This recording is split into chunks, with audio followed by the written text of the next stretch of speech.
She'd said, her voice dripping with the syrupy sweetness she usually reserved for the pastor, it's funny how some children just fit. Like they were always meant to be there. I remember the way the afternoon sun, thick with dust motes dancing in its beams, slanted across the impeccably polished oak dining table. I was 13, cradling a mug of lukewarm chamomile tea, the bitterness a perfect counterpoint to the saccharine lie hanging in the air. My younger sister, Clara, a year my junior, was meticulously arranging a bouquet of wilting peonies, her brow furrowed in concentration.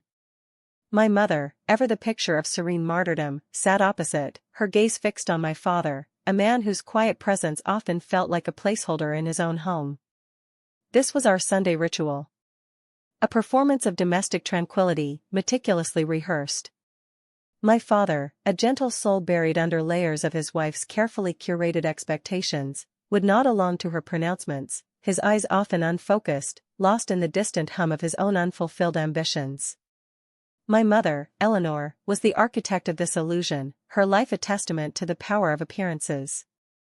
Every perfectly set table, every polite conversation, every feigned sigh of contentment was a brick in the fortress she'd built around our lives. I was the anomaly. From the moment I arrived, a sickly infant with a fever that refused to break for weeks, I felt it, a subtle shift in the air, a whispered caveat to the carefully constructed narrative. While Clara arrived like a perfectly ripened peach, universally adored, I was a wildflower that had inexplicably bloomed in their manicured garden. My childhood was a series of almosts and not quites. I wasn't quite good enough at piano, my grades were consistently good but never stellar like Clara's, and my artistic endeavors were met with polite, vague encouragement that never translated into genuine pride. Clara, on the other hand, was showered with accolades. Her every crayon drawing was a masterpiece, her every tentative piano note a sign of prodigious talent. It was a constant, silent comparison, a subtle erosion of my sense of belonging. There was the summer I turned 16. I'd saved up every penny from my part-time job at the local library, dreaming of a sensible, used car to grant me a sliver of independence.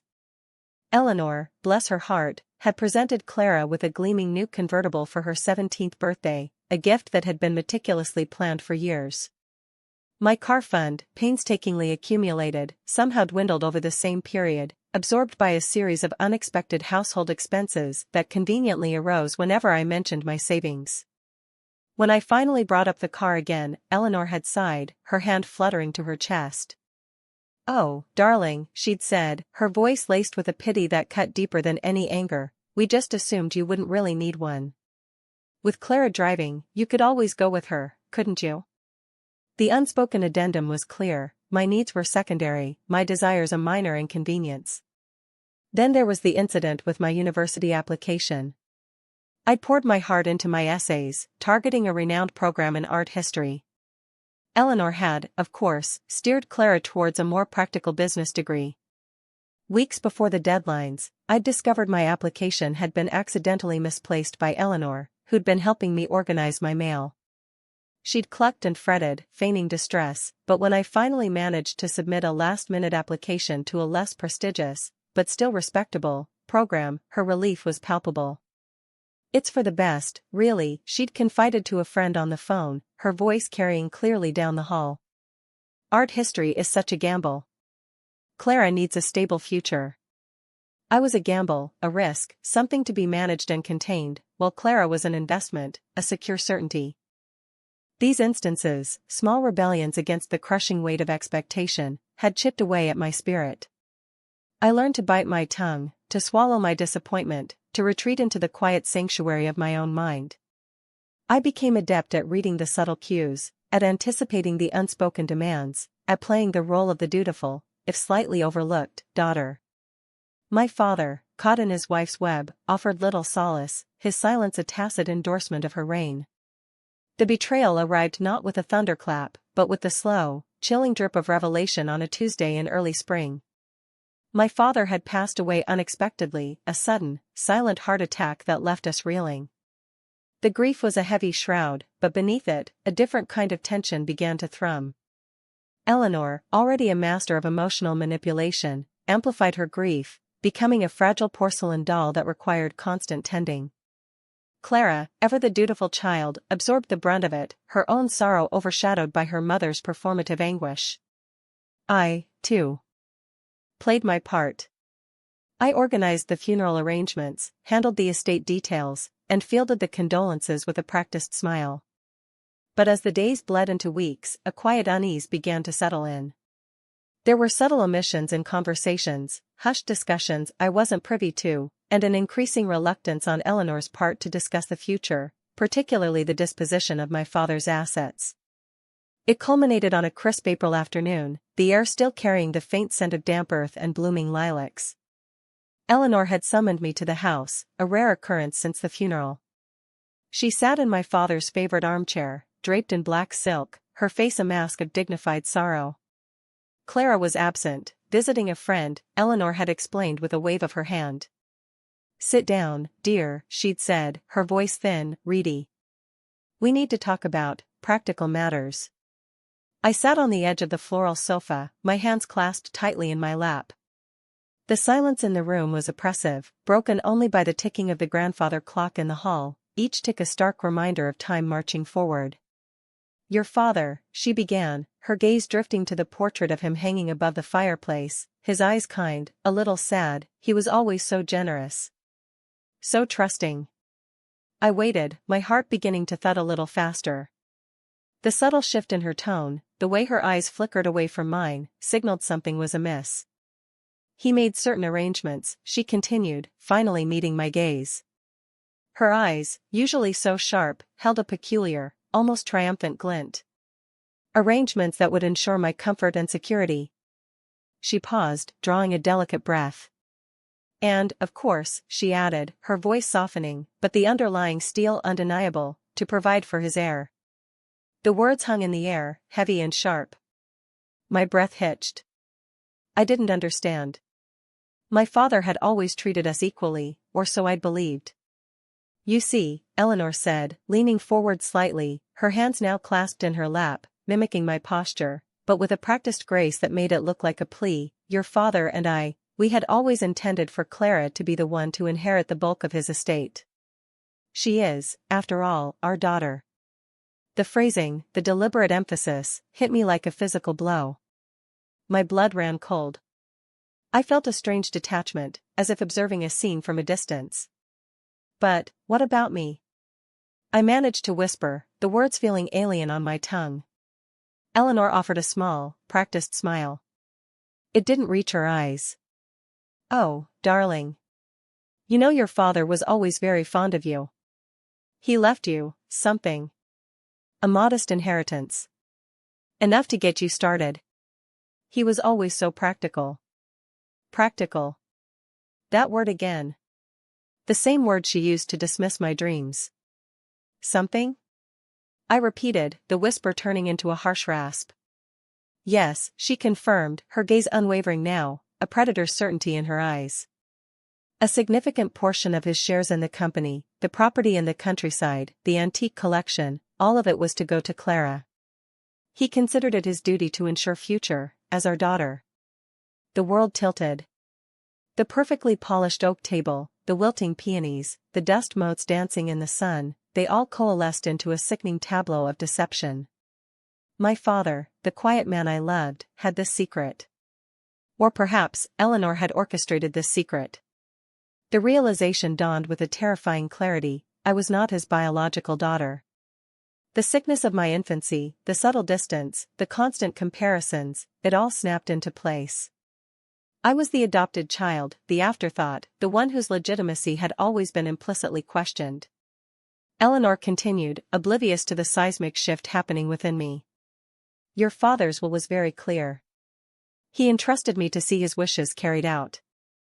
And I will, of course. Clara deserves to be taken care of. She is our blood." The finality in her voice was a death knell. She expected tears, a plea, a breakdown. She expected me to crumble, to be the dependent, grateful adoptee, accepting whatever crumbs she deigned to offer. But the shock had curdled into something else.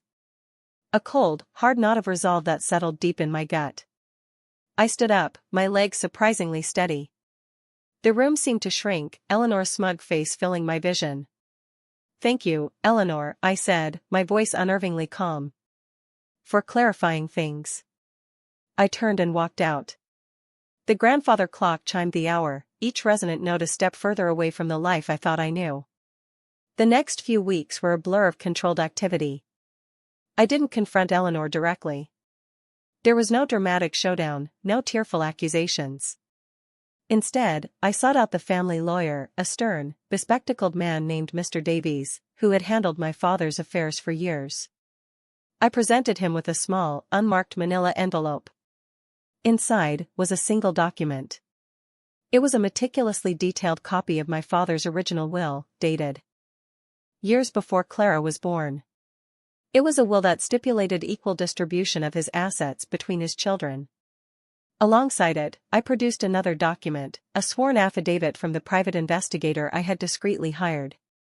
The affidavit confirmed that Eleanor had systematically intercepted mail addressed to me during my teenage years, including academic and financial correspondence, and had misplaced important documents related to my early education and my father's investment portfolio. The investigator had also uncovered records of Eleanor making secret inquiries about adoption agencies around the time of my birth, a fact she had vehemently denied for years. Mr. Davies, a man of quiet integrity, examined the documents with growing unease. He then requested a meeting with Eleanor, ostensibly to finalize the estate. I wasn't present. I didn't need to be. The call came 2 days later. Mr. Davies' voice was clipped, professional. Miss Anya, he'd said, referring to my adopted name, a name Eleanor had chosen, I have finalized the estate proceedings. Your father's original will has been deemed legally binding. All assets are to be divided equally between you and Miss Clara. He paused.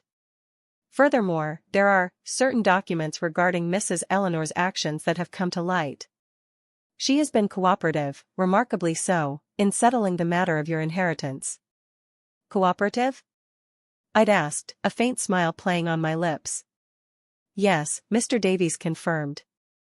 She has agreed to relinquish her claims on your father's shares in the company, the countryside property, and the antique collection, in exchange for a severance package, so to speak. A lump sum that will secure her a comfortable, albeit considerably reduced, retirement.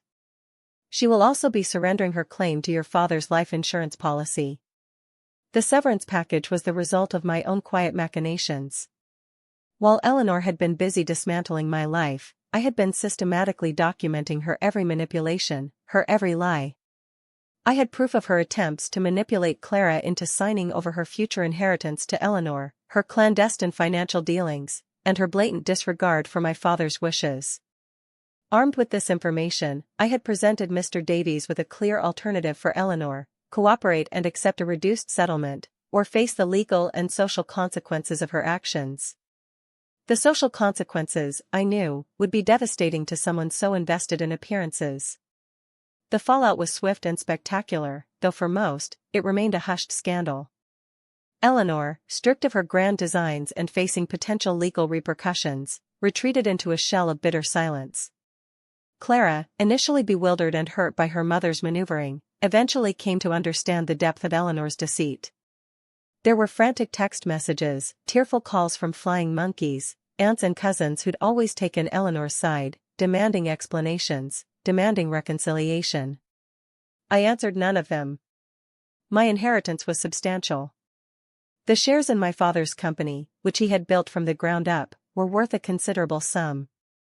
The countryside property, a place of quiet solace, was mine. The antique collection, each piece whispering stories of my father's life, was a tangible connection to him. Eleanor, the architect of so much carefully constructed misery, found herself adrift. Her social standing, once her most prized possession, crumbled as whispers of her financial maneuvering and her attempts to disinherit me circulated amongst their usual circle. She became a pariah, her curated image shattered by her own greed. I never saw her again. I heard through the grapevine that she had moved to a small, nondescript apartment in a different town, living a life of quiet obscurity, a far cry from the opulent existence she had so desperately sought to maintain. Clara and I have begun a tentative reconnection, built on a shared understanding of past hurts and a cautious hope for the future. She's still finding her footing, disentangling herself from the years of Eleanor's influence. There was no grand pronouncement, no victory lap. Just the quiet satisfaction of a debt repaid. The emotional justice was served not with a roar, but with the cold, precise click of a legal document, the silent unveiling of truth, and the swift, unyielding consequence of a life built on lies. My father's legacy, finally secure, was mine to cherish, unburdened by the shadows of his wife's ambition. The quiet revenge was not about retribution, but about reclaiming what was rightfully mine, and watching the carefully constructed edifice of deception crumble into dust. The silence that followed was not empty, but full of a deep, unshakable peace.